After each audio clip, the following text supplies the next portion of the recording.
भारत के पड़ोसी मुल्क नेपाल में हिंसा, आगजनी, मौत और जेनजी के भयंकर तांडव के बाद प्रधानमंत्री पद से इस्तीफा देकर गायब हुए केपी शर्मा ओली कहां हैं? ये सवाल है जो हर नेपाली पूछ रहा है। गुस्साए प्रदर्शनकारी उनके घर और संसद को पहले ही आग के हवाले कर चुके हैं। नेपाल में अभी भी बवाल थमा नहीं। इस बीच ओली का पहला रिएक्शन भी आ गया है, जिसमें उन्होंने अपने इस्तीफे का कारण भारत को बताकर सनसनी मचा दी। साथ ही ओली ने अपनी लोकेशन भी शेयर की और नेपाल के जेनजी से अपील भी। बुधवार 10 सितंबर को जारी एक बयान में ओपी ने खुलासा किया कि वो वर्तमान में नेपाल सेना के शिवपुरी बैरक में हैं। ओली ने सत्ता छोड़ने के बाद भी भारत विरोधी बयानबाजी नहीं छोड़ी और इस बार तो उन्होंने अपने पद से हटाए जाने के लिए भारत को जिम्मेदार बता दिया। ओली ने कहा कि उन्होंने सत्ता इसलिए खो दी क्योंकि उन्होंने अयोध्या में भगवान राम के जन्म का विरोध किया था। खबरों की माने तो पूरे बवाल के बाद ओली ने अपना इस्तीफा देश के राष्ट्रपति रामचंद्र पैडोल को सौंपा था, जिसे उन्होंने स्वीकार भी कर लिया और कथित तौर पर उन्हें तब तक कार्यवाहक सरकार का नेतृत्व करने का काम भी सौंपा। इस बीच एक खबर आई कि उन्होंने तख्तापलट के बाद पहली बार ओपन लेटर जेनजी को संबोधित किया। रिपोर्ट के हवाले से कहा गया कि इस इमोशनल लेटर में उन्होंने कथित तौर पर अपनी लोकेशन का भी जिक्र किया। इस लेटर में इस्तीफे का जिक्र करते हुए ओली ने कहा कि लिपुलेख, काला पानी और लिपियानधुरा का मुद्दा नहीं उठा होता तो वो सत्ता में बने रहते। ऐतिहासिक रूप से भारत का हिस्सा रही इन जगहों को नेपाल अपना क्षेत्र बताता रहा है। केपी शर्मा ओली ने अपने बयान के जरिए उन रिपोर्टों का खंडन भी किया जिनमें दावा किया गया था कि वो देश छोड़कर भाग गए। ओली ने कहा कि वो काठमांडू के उत्तर में स्थित शिवपुरी में हैं।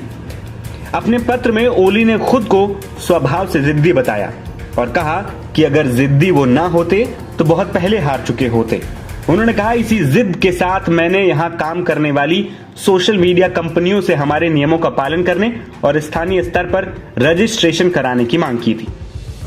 मैंने जोर देकर कहा था कि लिपुलेख, काला पानी और लिपियाधुरा नेपाल के हैं। मैंने ये भी कहा था कि भगवान श्री राम का जन्म नेपाल में हुआ था, भारत में नहीं, जैसा कि शास्त्रों में कहा गया। ओली ने आगे कहा कि अगर मैंने इन बातों पर समझौता कर लिया होता तो मैं कई आसान रास्ते चुन सकता था और कई लाभ प्राप्त कर सकता था। नेपाल का नक्शा संयुक्त राष्ट्र को ना भेजा गया होता या अगर मैंने दूसरों को अपने लिए फैसले लेने दिए होते तो मेरा जीवन बहुत अलग होता, लेकिन इसके बजाय मैंने अपना सब कुछ राज्य को सौंप दिया। ओली ने कहा कि उनके लिए पद और प्रतिष्ठा कभी मायने नहीं रखती। आपको बता दें कि ये केपी ओली शर्मा ने मंगलवार को जेनजी के हिंसक विरोध प्रदर्शन के बाद इस्तीफा दे दिया था। नेपाल के युवा भ्रष्टाचार के खिलाफ लंबे समय से प्रदर्शन कर रहे थे। इन प्रदर्शनों को ओली सरकार के सोशल मीडिया प्लेटफॉर्म पर रोक लगाने के फैसले ने भड़का दिया और सोमवार को राजधानी की सड़कों पर प्रदर्शनकारी उतरे। इस दौरान पुलिस ने बल प्रयोग किया, जिसमें कम से कम 19 लोगों की मौत हो गई। देर रात तक ओली सरकार ने डैमेज कंट्रोल करने के लिए सोशल मीडिया प्लेटफॉर्म पर प्रतिबंध का फैसला वापस जरूर लिया, लेकिन यह युवाओं के गुस्से को शांत नहीं कर सका।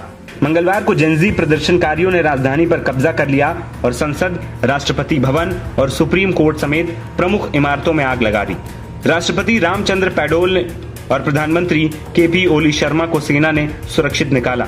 आखिरकार दबाव बढ़ता देख ओली ने अपना इस्तीफा राष्ट्रपति को भेज दिया। फिलहाल जाते जाते भी अपनी आदत से मजबूर ओली ने भारत पर जहर उगला है।